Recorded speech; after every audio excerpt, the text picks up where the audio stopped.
Amém, irmãos? Glória a Deus, aleluia. Curva a sua cabeça, feche seus olhos. Pai, obrigado por tudo aquilo que o Senhor tem feito no nosso meio e por tudo aquilo que o Senhor ainda vai fazer. Nós queremos o Senhor, a Tua presença, a Tua vida.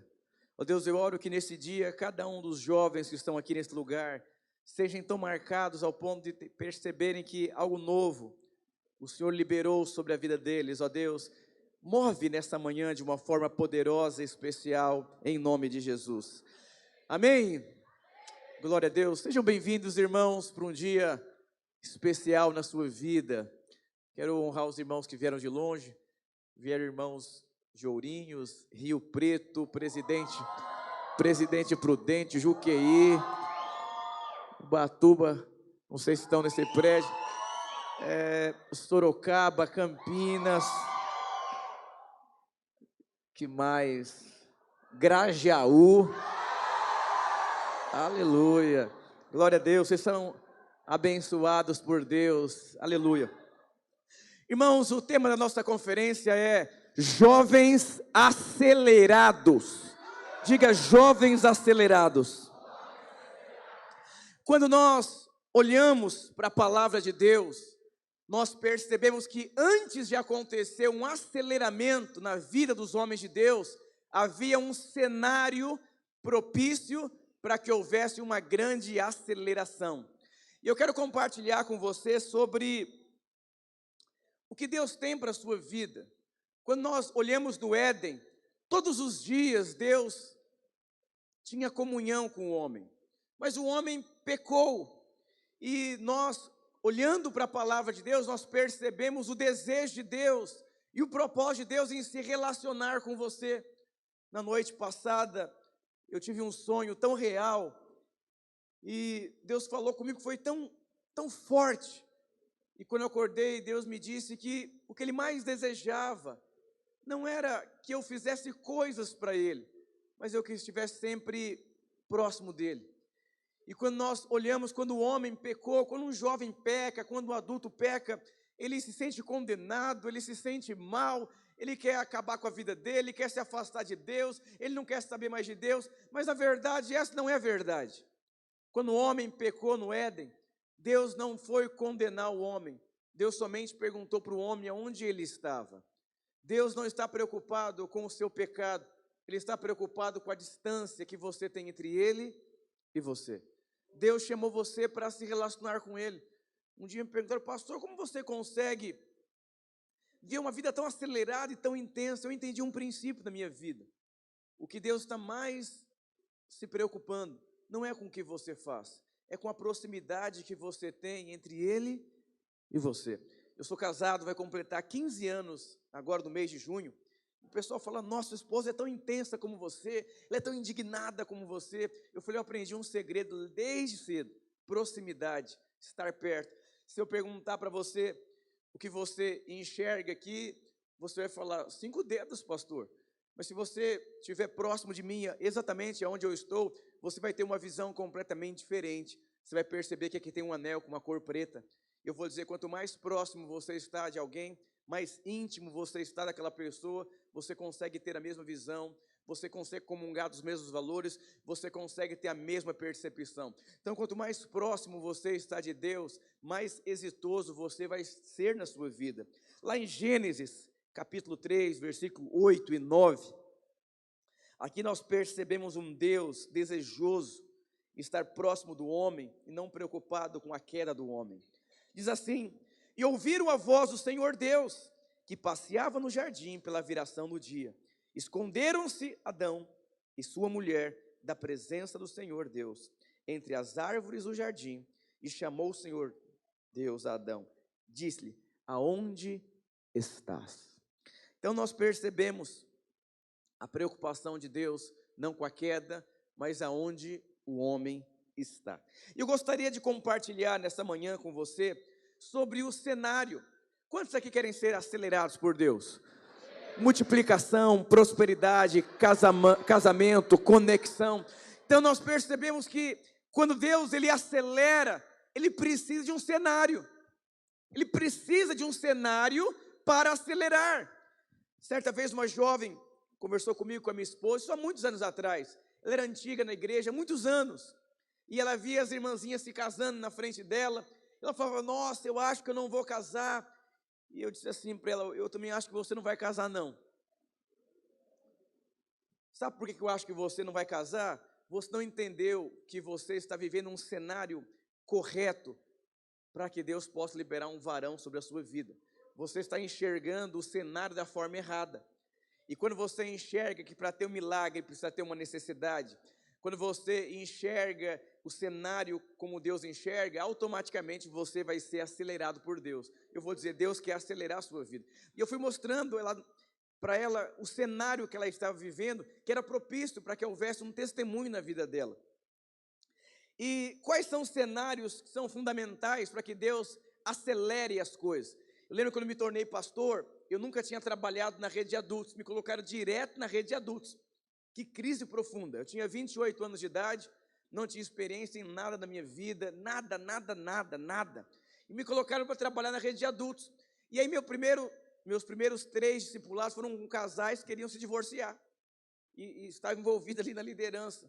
Eu estava em estado de choque, cheguei na casa de um, estava com a mala feita, e o cara estava assim, no canto, não querendo conversar, foram horas, foi terrível a coisa. Eu falei, Deus, eu acho que eu vou pedir para voltar para os jovens, eu não tenho chamado, não tem sentido o cenário que existe, sem experiência, sem bagagem, sem dinheiro, sem ferramenta, sem conteúdo, sem sabedoria de como ser pai, sem nada, não tem sentido. E Deus me disse, eu posso acelerar o seu ministério, porque existe um cenário. Ele começou a falar comigo, eu falei, nossa, e aí eu fui para os próximos discipulados, eu fui pregar os domingos com uma outra postura. E o que aconteceu?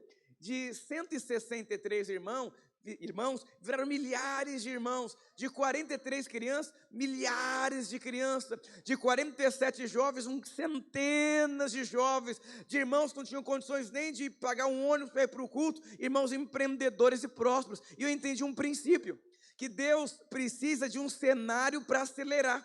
Na economia tem que ter um cenário para aquecer a economia, para que o país possa sair do vermelho. Em Deus não é assim. Em Deus muitas vezes o vermelho é o cenário propício para Deus se mover.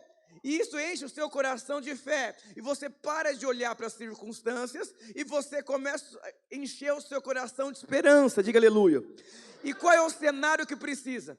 Diga assim, escassez, falta de dinheiro, frustração, desilusão, falta de alegria, tudo isso quando você olha, fala, nossa, terrível, mas para Deus, um homem amortecido como Abraão se torna pai.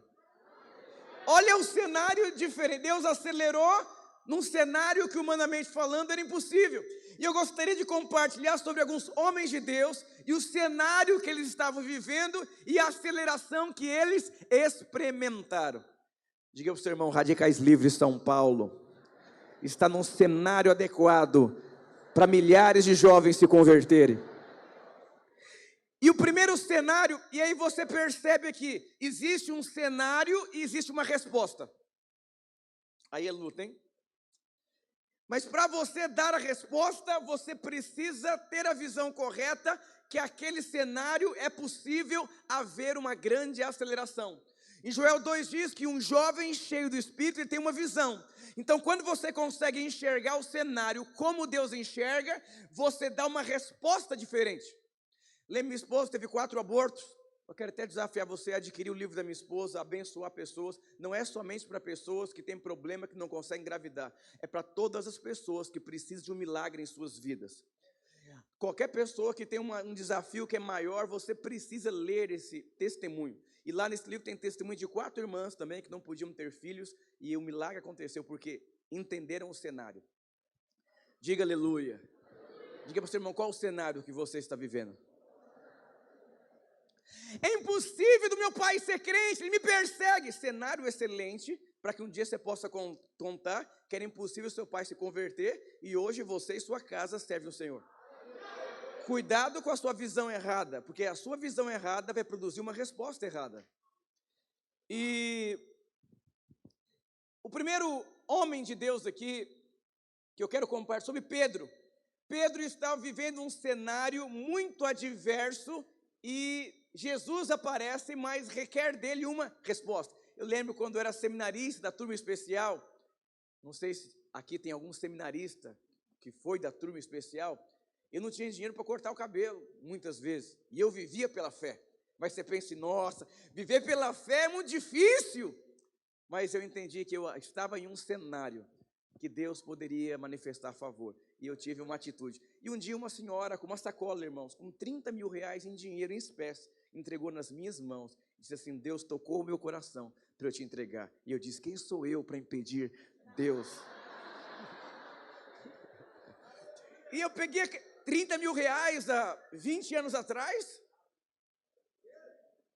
Eu fiquei assim, em estado de choque. Eu espalhei o dinheiro na colchão inteiro onde eu morava aqui na rua de trás e falei, Deus, meu Deus, que é isso? Jesus amado, Deus existe. Não tem sentido, não tem sentido. E tinha uma jovem que estava orando pelo seu pai, o pai era gerente da Riachuelo, trabalhava muito. Ela chegou, pai, você não sabe, tem um jovem lá que vive pela fé, ele ganhou uma sacola com 30 mil reais, o cara ficou endemoniado, é um absurdo, eu me mato de trabalhar, eu vou na missa todo domingo, isso não acontece, eu quero... Porque eu não tinha um cenário para acontecer isso, e ele tinha um cenário para acontecer isso. Então você precisa ter a visão correta. Às vezes uma escassez é somente um cenário favorável. Por que tem jovem triste, ansioso, quer se matar? Porque o diabo pega ele na visão dele. Quando que Pedro começou a afundar? Quando ele sentiu medo. A visão, não, tem adversidade aqui, eu não vou conseguir chegar até Jesus. Olha, o vento está contrário. Então ele percebe, agora complicou, começou a afundar. E a história aqui de Pedro, Deus me ajuda com a minha voz. Pedro aqui, aconteceu uma situação lá em João, capítulo 21, que ele pesca ali a noite inteira e simplesmente ele não pega nada. E Jesus pergunta algo para eles, vocês têm o que comer? Eles dizem, nós não temos o que comer. Então nós percebemos um cenário de necessidade terrível. Alguém já passou por luta? Fartura? Alguém já passou pela fartura? Farta líder para multiplicar a célula, farta comida, farta emprego, farta cliente, farta tudo. Eu lembro quando era líder de célula, na minha célula comunhão só tinha aquelas bolachinhas, não é nem de água e sal, é só de água, que era tão barata aquela bolacha que era transparente o pacote. Eu não lembro daquela bola redondinha assim, com sal grosso, não sei que sal que era aquele, nem sei se era sal. E era aquilo e que suco, não sei se era que suco, era gelatina em pó com água. Essa era a nossa comunhão. E os irmãos, era o máximo que eles conseguiam levar na célula uma vez por mês. Era a fartura. E eu chegava, aqueles irmãos vindo do shopping bonito assim, e a nossa célula assim, luta. Mas os tempos mudaram. Diga aleluia por isso. Então, nas suas necessidades, nas suas farturas, não fique triste, porque existe um cenário para favor de Deus. E aí, disse-lhe, pois, Jesus, filhos, tem de alguma coisa de comer? Respondeu-lhe, não. Ele lhes disse, lançai a rede para o lado direito do barco e achareis. Lançaram-no, pois, já não podiam tirar pela multidão de peixes. Olha que interessante, aqui tinha uma necessidade, mas houve uma resposta aqui. Sabe qual foi a resposta que Pedro deu aqui? Foi uma resposta de obediência sem sentir nada. Sabe aquele irmão que entrega a célula por causa da necessidade? Necessidade de emprego, de sábado, necessidade dos irmãos não responderem, necessidades de perseguição em casa, necessidades da escola, são necessidades. Eu vou dizer, um dia me perguntaram, qual o segredo? Eu falei, o segredo é você perseverar sem sentir nada. Vai para a cela sem sentir nada. Crê que você vai casar sem ter nenhuma mulher ainda. crê que você vai ser próspero sem ter nenhum tostão no bolso.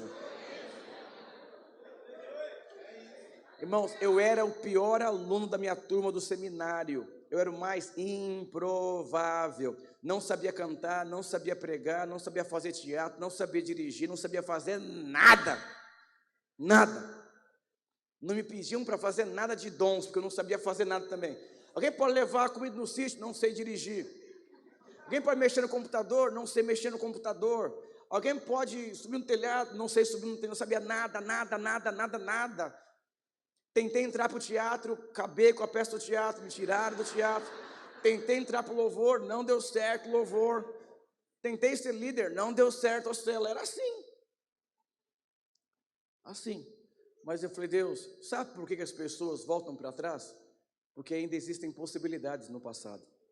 Esaú vendeu o futuro. Sabe por quê? Porque ele não conseguia enxergá-lo. Ele vendeu o seu chamado no presente, porque não conseguiu enxergar o seu chamado no futuro.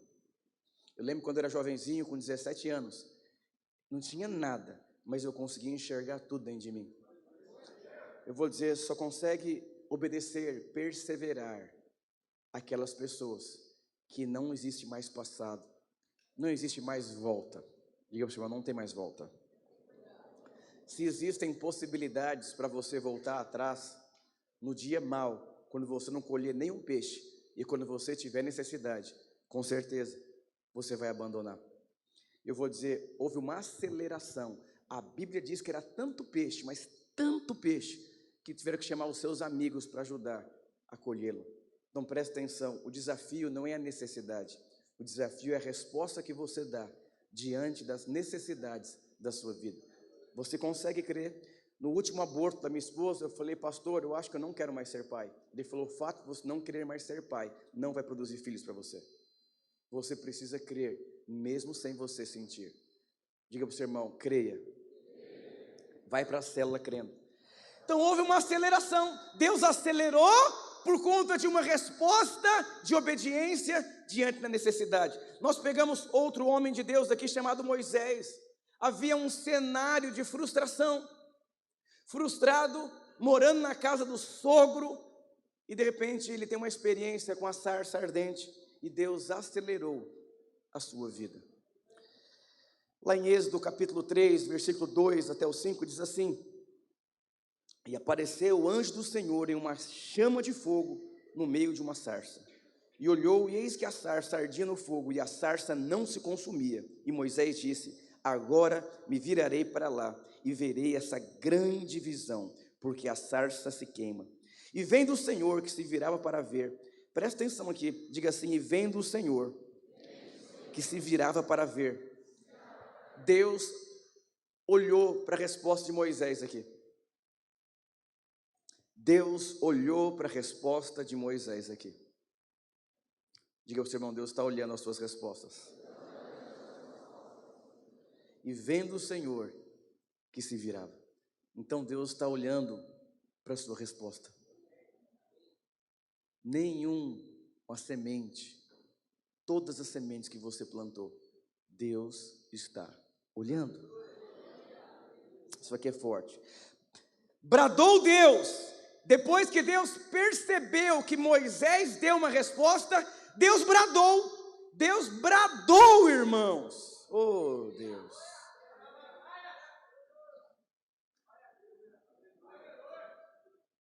Olha o impacto que a resposta de Moisés produziu em Deus. Você conhece alguém que, esses dias fui pregar lá no Pantanal, eu conheci um pastor que perdeu a esposa no acidente de carro, os filhos, ele me contando a experiência, e eu falei, nossa, ele me contando todos os detalhes da experiência que ele teve. Aí ele me contou a resposta que ele deu no luto, e a resposta que ele deu produziu um avivamento na igreja dele. Sabe o que significa? Deus bradou, segundo a resposta que ele deu.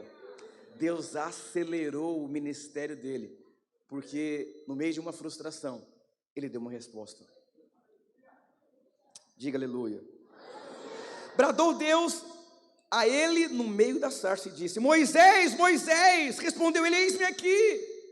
E disse, não te chegues para cá, tira os sapatos dos teus pés, porque o lugar em que tu estás é terra santa. Sabe, quando nós damos respostas no meio das frustrações, você pode ter certeza que você percebe algo diferente dentro de você. Alguém já teve alguma experiência que você tem uma resposta assim, ilógica, esquisita, complexa, mas você percebe que você deu a resposta correta? Essa sensação interior que você tem é simplesmente você tendo a percepção que você está na direção certa, no lugar certo. Moisés, para! Tira a sandália. A coisa ficou séria. Sabe quando a coisa fica séria? Quando você dá uma resposta e você percebe que não tem mais como você voltar para trás, você não tem nada no seu presente que te dê segurança para o futuro, e quando você olha para o seu futuro, você fala, nossa, só Jesus na causa. Quando você chega nesse momento na sua vida, você pode ter certeza que não existe mais nada que você possa fazer. Ali é Deus pegando o controle da sua vida e Ele governando todo o seu futuro. Você vai ter tudo de Deus quando Deus tiver tudo de você. Moisés tinha 80 anos aqui, mas Deus não tinha tudo de Moisés, porque Moisés parou diante de uma frustração. Mas quando Moisés tem essa experiência, uma resposta na frustração, Deus teve tudo de Moisés aqui. E aí Moisés teve tudo de Deus. Eu sou o que sou. Pode falar isso para Faraó. A Bíblia diz que não houve homem tão poderoso em obras como Moisés no Velho Testamento. Ele via Deus face a face. Diga para o seu irmão, uma resposta diante da frustração. Deus acelerou a vida de Moisés diante de um cenário. Diga para o seu irmão, eu quero falar um pouquinho do meu cenário. Fala para o seu irmão qual o cenário que você vive hoje. Fala, irmão, agora a coisa vai pegar fogo, porque o cenário está bom.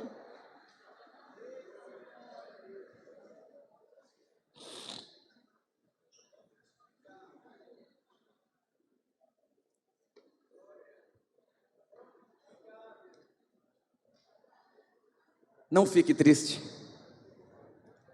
Deixa Deus bradar diante das respostas. Outro homem de Deus aqui, chamado Jeremias. Jeremias era o cenário que Jeremias vivia, era um cenário de muita crise dentro dele. Ele tinha sido constituído como profeta desde o ventre materno da sua mãe. E é tão interessante quando Deus chama Jeremias. Jeremias diz, eu não passo de uma criança, eu não sei falar direito, não tem sentido.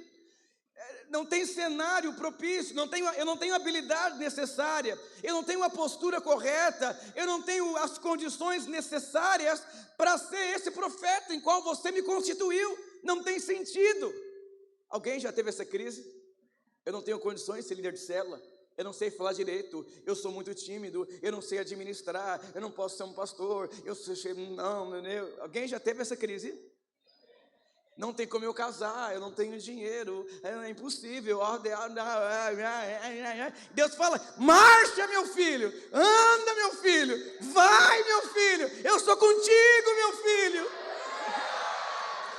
Eu lembro ali na prefeitura da Lapa, na época até o meu líder me zoou, eu falei, nossa, ele ficava, quando você casar, vamos alugar um carro de som da rua, e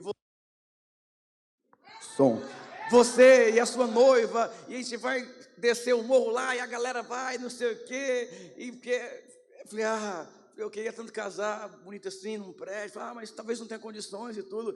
E eu lembro quando eu fui me casar na prefeitura da Lapa, com atestado de pobreza, e eu chorando compulsivamente lá de fora, eu falei, Deus, não tem sentido, como que eu estou com atestado de pobreza aqui, como que eu vou sustentar? E Deus diz, vai, eu sou contigo, eu vou se mover com poder e glória. E aí, no dia da cerimônia do casamento, eu chorava, eu não conseguia falar, eu chorava. E a Flávia assim, assustada, porque normalmente a noiva chora mais que o noivo. E eu chorava, e não parava de chorar. E Deus começou a me curar. Ele disse, não é o que você tem que define o que você é Eu sou bondoso, eu sou gracioso. Eu vi a resposta que você deu quando você abriu mão de uma carreira de ser um jogador de futebol. Eu sou contigo, bondade e misericórdia vão te seguir todos os dias da sua vida. Sabe por que eu chorei muito? Porque no meu casamento eu ganhei 40 mil reais de presente. Eu ganhei um rack bonito demais, eu ganhei o sofá, eu ganhei tudo e não tinha cenário para ganhar nada. E sabe o que mais impactou minha vida? Sabe quem mais me abençoou? Não foram os meus parentes ricos, não foram as pessoas, meus amigos da igreja que tinham boas condições, foram aqueles irmãozinhos que moravam na quebrada da periferia. Eu vou dizer uma coisa para você: do lugar que você menos espera vai vir o socorro que você precisa. Às vezes é aquele irmãozinho carnal da célula que fala: esse não tem como. Deus pega ele, transforma ele, ele multiplica a célula e vira líder de célula. Eu vou dizer, Davi, um jovenzinho chamado Davi, ele era desprezado da família, era um magrelinho lá, que tinha que ir para academia fraquinho, mas foi ele que Deus olhou. Deus olha o que tem dentro. E aí você vê a resposta que Jeremias deu. Jeremias deu uma resposta, porque Deus disse assim: Jeremias, cala a boca.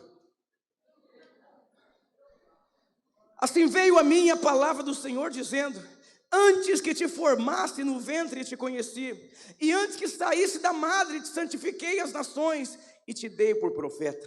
Então disse eu: Senhor Deus, eis que não sei falar, porque ainda sou um menino. Mas o Senhor me disse: não digas, eu sou um menino, porque a todos a quem eu te enviar, irás, e tudo quanto te mandar, falarás. Eu vou colocar as palavras na sua boca, você só vai ser um meio que eu vou usar. Sai de cena. Quando você acha que você é muito bom, a glória é sua. Quando você acha que você não tem condições, que você não sabe, as pessoas vão olhar para você e não vão ter dúvida: é o Senhor na vida desse irmão. Irmão, você não tem ideia o que Deus pode fazer com um homem que não tem condições. Lembra a primeira vez que eu fui pregar aqui na Armênia? Tinham 60 jovens. Algumas pessoas ficaram rindo da minha cara, de tantas inabilidades que eu tinha. E os anos se passaram. Eu vou dizer, continuo com todas as minhas inabilidades, mas quando as pessoas olham, elas nunca vão acreditar que tem a ver com coisas humanas, tem a ver com coisa divina. Deixe de lado essas crises bestas de inferioridade, de identidade, de comportamento. Olha para Ele. Foi Ele que chamou você. E quando essa chavinha mudar na sua cabeça, rapidamente, você vai experimentar coisas que levaria muitos anos. Aqui nós temos outro homem de Deus, que Deus acelerou. Você percebe aqui respostas, cenários e aceleração. Aqui nós temos um homem chamado Josué. Olha o cenário que ele estava vivendo aqui. Ele seria o substituto de Moisés. Ele estava aqui num processo na vida dele de transição. Você sabe que um dos maiores desafios da juventude são as transições. De solteiro para estar casado, do desemprego ao primeiro emprego, escolher a primeira profissão. São as coisas que você migra de um contexto para um outro contexto. Isso chama-se transição. O significado da palavra transição significa um lugar de passagem. Diga, um lugar de passagem. Então, se você errar na passagem de um contexto para um outro contexto, você pode também dar uma resposta errada. E qual foi a crise aqui de Josué? Aqui o cenário que Josué estava vivendo era um cenário muito difícil, era um cenário de um desafio de substituir Moisés. Agora, quem era Moisés? Quero ler um versículo para você, como que Moisés terminou os dias dele. Deuteronômio 34, 7 diz assim: Moisés, à idade de 120 anos, quando morreu, não se lhe escureceram os olhos, nem abateu o seu vigor.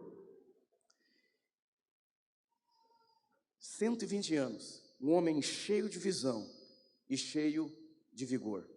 E quando Moisés morreu, o povo chorou 30 dias E aí está ali Josué, ali quietinho lá. Agora é você, meu filho, sério? Está brincando?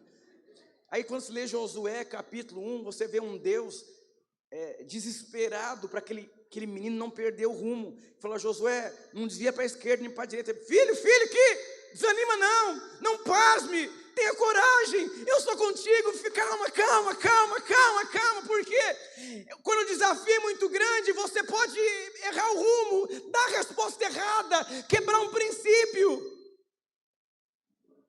Sabe, a maior crise quando você se casa é o primeiro ano do seu casamento. É a coisa mais difícil, porque é um desafio muito grande. Você era solteiro, folgado muitas vezes, não lavava sua cueca muitas vezes, não lavava a louça porque sua mãe lavava. Aí a moça casa com você, trabalha muito, ela fala assim: eu não sou sua empregada, você é folgado, tira a cueca do registro do chuveiro, e aquela coisa toda. Fala com o menino, acabou o dinheiro, paga a conta de luz, eu não sei que dia, e começa, é um grande desafio. Por isso você é muito privilegiado em fazer parte de uma igreja que tem uma visão de explicar uma igreja de vencedores. Tem curso de noivos, tem seminário para casais. É como Deus fala assim: calma, vamos assim. Mas muitas pessoas, essa semana passou no G1, não sei quantos % que aumentou o índice de divórcio no último ano de 2021, assim, absurdo. Mas por quê? Por conta do desafio, requer uma resposta. Diga: desafios grandes requer respostas grandes. Quando você lê Josué capítulo 1, se você não entender o contexto, você acha que Josué era alguém assim muito fraco, frágil, débil nas suas emoções. Não era isso. Senão ele não estaria naquele lugar. Ele era servidor de Moisés, ele tinha essa visão dentro dele. Mas o desafio era tão grande que Deus falou: não, pera lá, fica aqui, pera. Diga para o seu irmão: você tem algum desafio maior do que você esses dias? Normalmente, pessoas também que desistem do propósito, elas sempre desistem diante de um grande desafio. Saul pipocou porque o desafio era grande. Desafios grandes, frio na barriga. Ai, meu Deus do céu, e agora? Eu não sei o que eu faço, é muito para mim, eu não vou dar conta. Muitas pessoas desistem por conta disso. Irmãos, eu já atendi homens casados: minha mulher tem muito potencial, pastor, eu acho que ela tem mais unção que eu. Ai, meu Deus do céu, eu não sei o que fazer com essa mulher, é muito para mim. É um desafio muito grande. Diga: eu sou um homem de verdade. Josué aqui ficou num estado de choque tão grande. O povo iria apedrejá-lo à praça pública. E Josué falou assim: pera lá, o que eu tenho que fazer aqui para vocês me respeitarem? O povo disse o seguinte: se Deus for com você, como foi com Moisés, estamos juntos. Ele foi buscar Deus, foi se santificar, e Deus fez maravilhas. Então, diante de grandes desafios, vá para a presença de Deus. E o último, diga assim: todos nós temos um gigante a ser vencido. Todo mundo aqui tem um gigante que você vai ter que vencê-lo. Se você não vencer o gigante vai vencer você. Não tem como você correr, não tem como você fugir.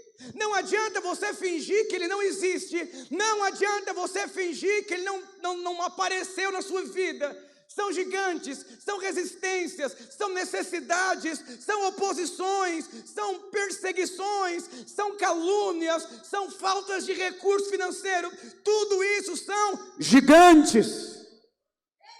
Diga para o seu irmão: qual é o seu gigante? E aí nós percebemos aqui, presta atenção aqui, todos esses homens que eu disse para você aqui, homens de Deus, havia cenário. Havia um cenário para Deus acelerar, mas Deus requeria deles uma resposta em vencer aquele gigante. Josué tinha um gigante dentro dele, de achar que não iria conseguir. Jeremias tinha um gigante, uma crise de como ele se enxergava. Moisés tinha um gigante, uma grande frustração, que ele teria que dar uma resposta. Você conhece alguém? Estou ferido com a igreja, eu só quero ser membro agora, porque eu tenho medo de dar errado novamente. Me apaixonei, a moça me rejeitou, eu fui ficar solteira. Eu empreendi e fracassei no meu empreendimento, eu não quero mais isso para minha vida. Isso é o que? Um gigante. E aí você vê Pedro também, um gigante. Não tem para onde você correr. Todos nós temos um gigante. Você pode viver, acordar todos os dias, sabendo que ele não dormiu, ele está ali. Ou você pode viver todos os dias, fingindo que não existem gigantes. Semana passada, no domingo, eu falei, nossa, é domingo de Páscoa. Eu sou um pastor. É o dia da ressurreição. E é o dia de culto evangelístico. E eu falei, nossa, e agora? Diminui um culto ou aumenta um culto? Creio, como fazer um culto 9 horas da manhã? E fui para Deus, e um gigante, falei, quer saber de uma coisa? Eu vou fazer 4 cultos. Eu nunca fiz isso na minha vida, o cenário é impossível, domingo da ressurreição, tem um culto 9 horas, outro quase meio-dia, não tem sentido, mas não tem o que fazer, tem que ser assim, não cabe no prédio. E eu fiz 4 cultos, foram 443 visitantes no culto. E o que mais me impactou foram 143 pais de jovens. E o que mais me impactou, eram 8h30 da manhã, tinha muita gente no prédio. Foram 4 cultos lotados. Muita salvação. Sabe o que aconteceu aquele dia? Quando eu falei, vai ter 4 cultos, Deus bradou. Diga para o seu irmão, Deus está bradando com a sua coragem? Ou está te empurrando com a sua timidez?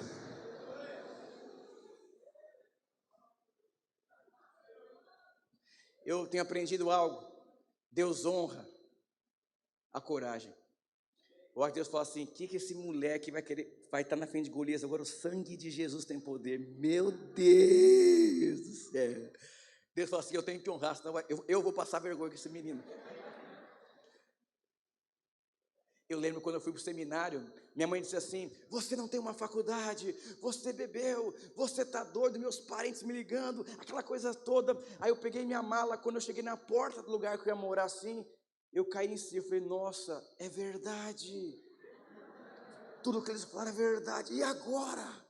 Primeira noite, não dormi, falei, Deus, é verdade tudo que eles falaram. E fiquei em crise uma semana, mas na hora que eu disse, Deus, eu vou.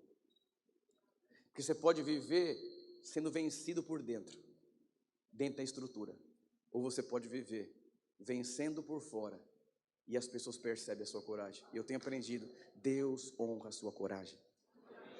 Mas não é uma coragem assim, de falar, eu vou. É uma coragem que está no seu espírito. Aquele posicionamento. Quando as pessoas olham para você e falam, meu Deus do céu, que espírito forte, que coragem. Livres! Livres!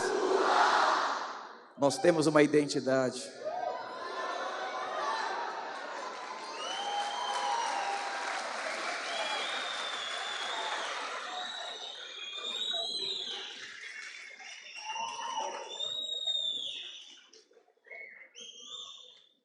Quando, em 1 Samuel, capítulo 10, versículo 22, aqui tem um homem que foi vencido.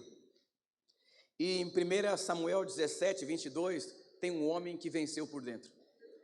Aonde estava Saul quando ele seria apresentado? Olha o que diz aqui. Então, tornaram a perguntar ao Senhor, se aquele homem viera aí, respondeu o Senhor, está aí, escondido entre as bagagens. Estava com medo.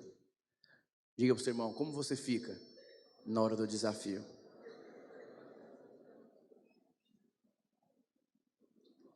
Primeiro Samuel 17, 22. Davi, deixando o que trouxera aos cuidados do guarda da bagagem, correu a batalha. E chegando perguntou aos seus irmãos se estavam bem. Davi era um jovem que se preocupava com o que Deus se preocupava. Ele foi perguntar, irmãos, vocês estão bem? A Bíblia diz que ele correu a batalha. Diga para o seu irmão, você está correndo a batalha ou está correndo da batalha? Quando eu era líder de célula, no bairro chamado Brasilândia, um dia eu fiquei com febre e não fui para a célula. E eu percebi que a minha febre era emocional. Que isso, pastor? A minha célula só tinham pessoas traficantes, ladrões, matadores, só pessoas boazinhas, tranquilas. E eu fui lá o primeiro mês, uma vez, cheguei mais cedo, fui visitar 2 membros da minha célula, eles estavam numa beliche, os 2 pelados com a namorada, era meio-dia. Eu saí, falei, Deus, não sei o que fazer. Aí chega um vizinho com uma bala de um revólver. Ó, tá aqui a bala para você matar o fulano. Eu falei, mano, você vai matar alguém, mano? É o seguinte, tá mó frio aqui, tá vendo? O cara pegou minha blusa e não devolveu. Tem que aprender da melhor forma. Aqui é assim. Eu falei, não. Um jovenzinho, virgem, nunca fui numa balada, nunca beijei uma moça, nunca tomei um copo de cerveja. O que eu estou fazendo aqui? Isso começou a afetar as minhas emoções. As pessoas não mudavam de vida, não eram transformadas, elas me roubavam, os membros me roubavam.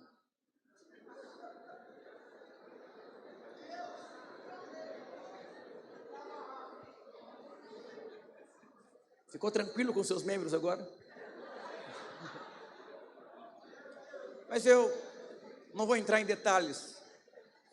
Roubaram o som do carro do meu pai na vigília, levando eles para a vigília. Ficaram, eu no mover do espírito, eu saio, roubaram o som do carro. Eu achei que foi, depois descobri que foram eles, enquanto o mover estava pegando, porque eles não tinham que comer. Sabe como que eles faziam comida? Com lenha em casa, não tinha botijão de gás. Era assim, era a minha célula. Isso começou a me afetar tão profundamente, mas tão profundamente, que eu tentei tirar minha vida, me matar, não queria mais viver. Porque eu tinha sido criado para ser um canal, mas não acontecia nada. E um dia eu fiquei uma febre muito grande. E aí, tinha um cara que tinha muita raiva de mim lá, envolvido com droga, que uma vez ele me fez uma pergunta, eu respondi para ele, o que você pensa sobre mim? Eu quero crescer. Eu falei umas verdades, a verdade machucou muito o menino. E ele me ligou, ele falou, só para te ligar, para te avisar que essa célula não vai recrescer, não vai romper. Ele destruiu a célula. Eu falei, meu Deus do céu. E eu percebi que eu tinha sido vencido pelos meus gigantes. E não sabia mais o que fazer. A Bíblia diz que depois que Davi foi cheio do Espírito, ele começou a fazer o que humanamente falando era impossível. Quando você vence os seus gigantes por dentro, você começa a caminhar na unção do Espírito. E porque você começa a caminhar na unção do Espírito Santo, coisas inexplicáveis começam a acontecer com você. Lá em 1 Samuel 17, 26, a parte B, diz o seguinte, olha o que Davi diz aqui. Quem é este incircunciso filisteu para afrontar os exércitos do Deus vivo? Se você ler a interpretação desse versículo aqui, Davi foi profundamente agredido na sua identidade, porque estava afrontando a Deus. Sabe, quando você olha para tudo que cerca você, tem algo que agride a Deus? Porque se agride a Deus, deveria agredir a sua vida também. Todos nós temos um gigante. Deus me chamou para ser pai de filhos naturais, mas tinha algo que agredia a Deus, que era um problema de saúde. Eu falei, Deus, o Senhor é um Deus de milagre. O que agride a Deus onde você cerca? Quando eu cheguei e me tornei pastor, tantas pessoas que não tinham nada na vida. O mais próspero lá ganhava 2 salários mínimos. Isso me agredia tanto. E Deus me dizia assim, a dor que você está sentindo, Ricardo, é a dor que eu sinto, eles são meus filhos. Eles nasceram para viver uma vida abundante. Isso me agredia de tal forma, que quando eu pegava o microfone, eu pregava de uma forma tão diferente, com um espírito tanta ousadia. E Deus foi fazendo tantos milagres. Hoje eu vejo tantos irmãos que prosperaram, que cresceram. Eu vou dizer uma coisa para você: não deixe que o gigante vença você. Você nasceu para vencer os gigantes. Para você vencer os gigantes, você precisa entender que Deus quer acelerar a sua vida. Chamar os irmãos de louvor.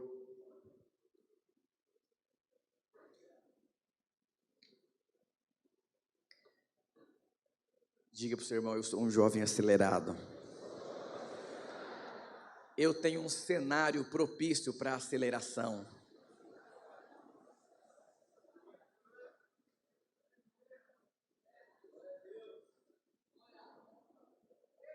Não desista daquilo que Deus não desistiu. Não pare, porque Deus não parou. Creia. A Bíblia diz que em todas as promessas do Senhor, nós já temos o sim e o amém. Diga para o seu irmão: em todas as promessas, nós já temos o sim e o amém. Então diga para o seu irmão: então mude o seu comportamento, porque o sim e o amém você já tem. Tem como projetar 2 Coríntios capítulo 1, versículo 20? Oh, aleluia. Olha o que diz: porque todas quantas promessas de Deus são nele sim, e porque ele o amém, para a glória de Deus por nós. Você tem noção? Eu acho que eu não vou casar. Deus já disse amém que você vai casar. Eu não vou multiplicar a célula. Deus já disse um amém que ela vai multiplicar. Eu não vou prosperar. Deus já disse um amém que você vai prosperar. O que você precisa então? Mudar a sua postura. Sabe, os jovens no culto de domingo iam levar os amigos jovens. Eu falei: tá errado, não quero nenhum jovem visitante nesse culto de domingo. Não quero, vai vir sábado. Por que vocês desistiram dos pais de vocês? Por que você ora pelos seus pais e não crê que seus pais vão se converter? Está errado. Irmãos, em uma semana, eles mudaram a postura em relação aos seus pais. E nós tivemos tantos pais. O que aconteceu? Os jovens entenderam que Deus já liberou o amém e o sim. Você que é jovem e quer se casar, coloque a sua melhor roupa quando você vir para o culto. Em eventos assim, venha preparado, porque em qualquer lugar Deus pode mudar a história da sua vida.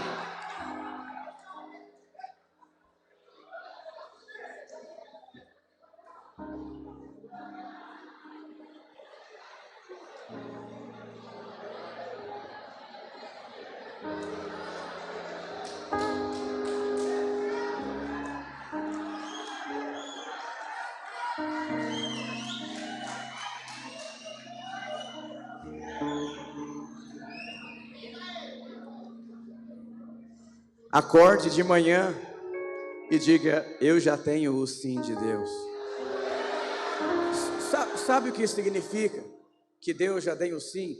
Deus só não disse o dia, mas Deus disse o sim. Isso é suficiente. A Bíblia diz que nós devemos nos esforçar para entrar no descanso. Se Deus diz que nós devemos nos esforçar, é porque não é fácil entrar no descanso. E quando você entra no descanso, você está dizendo para Deus que você crê que Ele já deixou o sim. Teve uma escola, eu vi um vídeo, não sei de quem, vários adolescentes no chão de uma escola tendo crises de ansiedade. Crise de ansiedade é preocupação com amanhã. Por que que você vai se preocupar com amanhã, se Deus já disse o sim para você sobre o amanhã?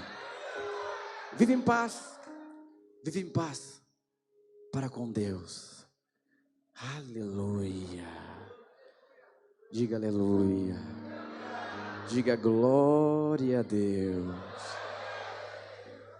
Meu pai nasceu no Ceará. E lá eles vivem de plantação. Mas lá não chove, é difícil chover. E quando você vai em épocas de muito calor, você vê aqueles homens na roça, sem camisa, e preparando a terra. E eu tenho um tio que pegou empréstimo no banco para comprar sementes. Uma terra muito grande. Eu fui lá uns 4 anos atrás para conhecer algumas coisas. Ele estava lá. Eu falei, tio, mas os outros não estão trabalhando na terra. Ele falou, filho, presta atenção.